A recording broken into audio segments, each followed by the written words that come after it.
Welcome back, Focus Learners. I am so incredibly excited to have you here for today's explainer. We are embarking on a fascinating journey today. We're going to explore how we literally pump life into mechanical skeletons using the pure magic of electricity. We'll be taking a macro to micro journey, starting with the big picture of robotic design and then zooming all the way down into the invisible electrical currents and circuitry that make these incredible machines move, react, and feel alive. If you've ever looked at an intricate moving figure and wondered, how on earth does that actually work? Well, you are in the exact right place. Okay, let's dive right into this. We're going to move from high-level robotics down to the granular controls that keep them safe. Here is our agenda. Part 1, the magic of mechatronics. Part 2, anatomy and actuation. Part 3, the flow of electricity. Part 4, AC, DC, and safety. And finally, Part 5, controlling the circuit. All right, Section 1, the magic of mechatronics, defining the spark of artificial life. Now, I know some of these engineering terms can sound a little intimidating at first, but stick with me, we are going to break them down clearly. So, robotics. It's actually quite simple to define. It's the broad study and practice of the design, construction, operation, and use of robots. It's the grand, overarching umbrella that brings together the physical build, the power source, and the computer logic all into one place. Now we take one step down under that umbrella, and we get mechatronics. This is the integration of mechanical, electrical, electronic, and computer engineering into a single system. Think of it like this. If the mechanical frame is the body of our creation, mechatronics acts as the crucial bridge connecting that physical hardware to the electrical nervous system. It's the whole discipline of making sure the metal and plastic can successfully talk to the microchips and power supplies. And this brilliantly illustrates our ultimate focus for today, animatronics. This is the specific use of mechatronics to create machines which simulate animate life with lifelike fluid movements. So rather than building a robot arm to assemble cars in a factory, animatronics uses that exact same technology to create a character.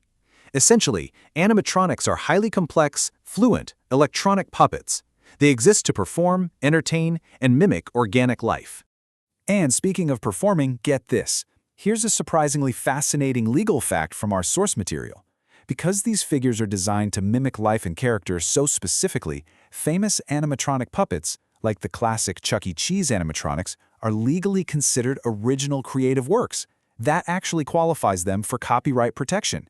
It just goes to show how these machines are literally recognized under the law as unique artistic creations, not just industrial hardware. Pretty cool, right? Moving on to Section 2, anatomy and actuation, the muscles and skeleton of a robot.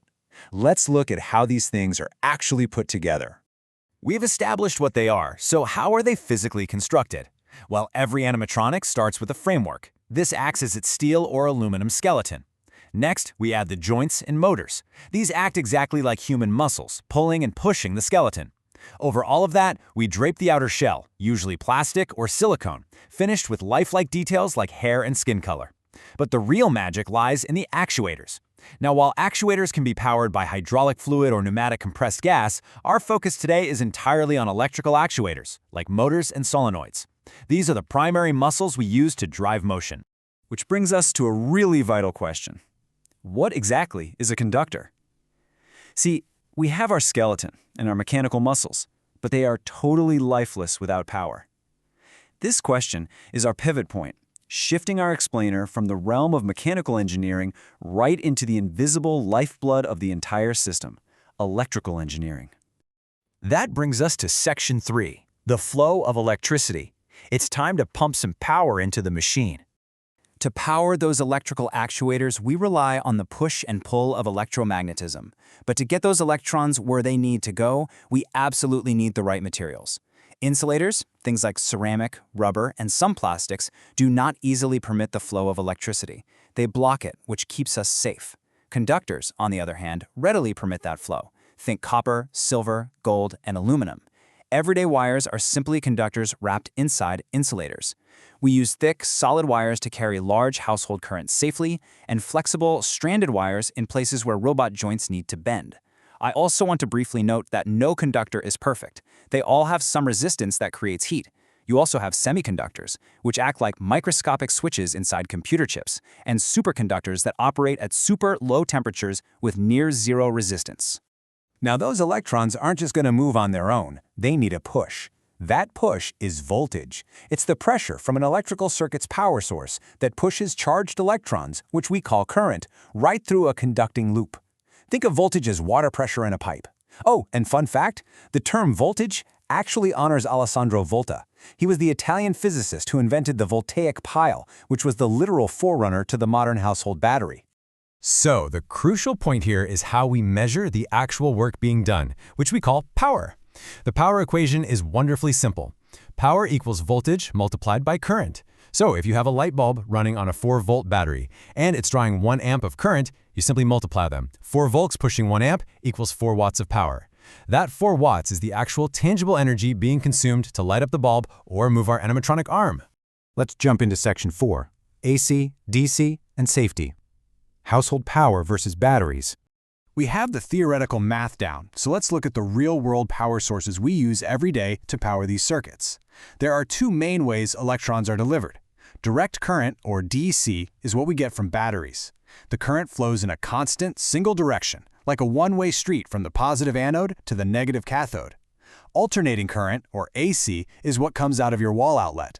Instead of a one-way street, the current actually reverses direction constantly, pushing and pulling the electrons back and forth. So how fast does it push and pull? Well, in the United States, AC power reverses direction 60 times every single second. That creates what engineers call a 60 Hz sine wave. This steady frequency is tightly controlled by power companies, so our clocks keep accurate time and our electronics don't get fried.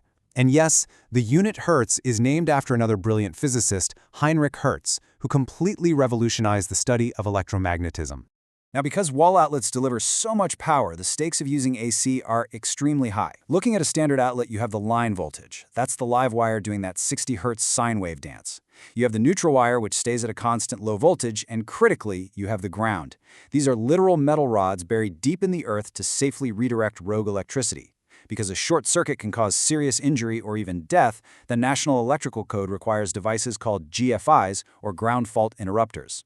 If a GFI detects electricity going somewhere it shouldn't, like into a person, it acts as a lightning-fast automatic safety switch, cutting the power instantly to save lives. It is absolutely crucial stuff. All right, pivoting to our final act, Section 5, Controlling the Circuit, the Brains and Reflexes. Now that we have our mechanical skeleton and safe power flowing, how do we command it to actually make an animatronic move? Let's move to and see how this builds from the absolute simplest form of control, a basic flashlight circuit with a single mechanical switch. It all comes down to breaking or completing the conducting loop. Step 1, when the switch is open, there's a physical gap in the wire. The voltage is stopped dead in its tracks, and the machine stays off. Step 2, when the switch is closed, that physical gap is bridged. The voltage pushes the current right through, and boom, the light turns on or the motor spins. Of course, engineers have developed a ton of switch types over the years, resulting in a bit of an alphabet soup of configurations. I know this looks really dense, but let's demystify it together. SPST stands for Single Pole, Single Throw. That's just your basic 2-terminal flashlight switch. SPDT means Single Pole, Double Throw, which has 3 terminals. Don't let the acronym scare you. SPDTs are literally just your everyday 3-way switches that you use to control a hallway light from 2 different doors. The poles just refer to the number of separate circuits controlled, and the throws refer to the number of positions the switch can connect to. Simple as that. Switches also have resting states. A normally open switch, or NO, means the contacts are disconnected in their normal position. You literally have to push it to turn the circuit on. A normally closed switch, or NC, means the contacts are connected in their normal position. You have to push it to turn the circuit off. We also have momentary switches, which only work while you are actively holding the button down, versus maintained, alternate on-off switches, like a standard light switch, which dictate how long a circuit stays active without your continuous input. Now, let's put all of this together into something incredible. Imagine our animatronic is moving its arm, but someone walks a little too close. We need an uh-oh pivot, an automatic life-saving reflex. This is where a limit switch comes in. Step 1, a spring keeps the switch open. Step 2, as the robotic arm gets too close to an object, the physical object presses a roller on the switch down. Step 3, that roller forces the switch closed. Step 4, instantly, voltage shoots right into the computer logic, which senses the current and automatically cuts power to the motor and lights a warning lamp. The robot stops itself before crashing. It's an automatic reflex built entirely out of a simple mechanical switch. Now, what's really interesting about this is that we started by looking at complex, lifelike robots. But we've seen that their magic is just a combination of skeletons, electrical muscles, safely managed voltage, and simple open and closed switches. So the question is, how will you use these simple circuits to bring your own complex ideas to life safely?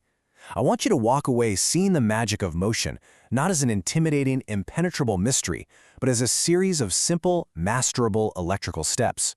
With these fundamentals under your belt, the spark of life is quite literally in your hands. Keep learning, stay curious, and I'll catch you on the next explainer.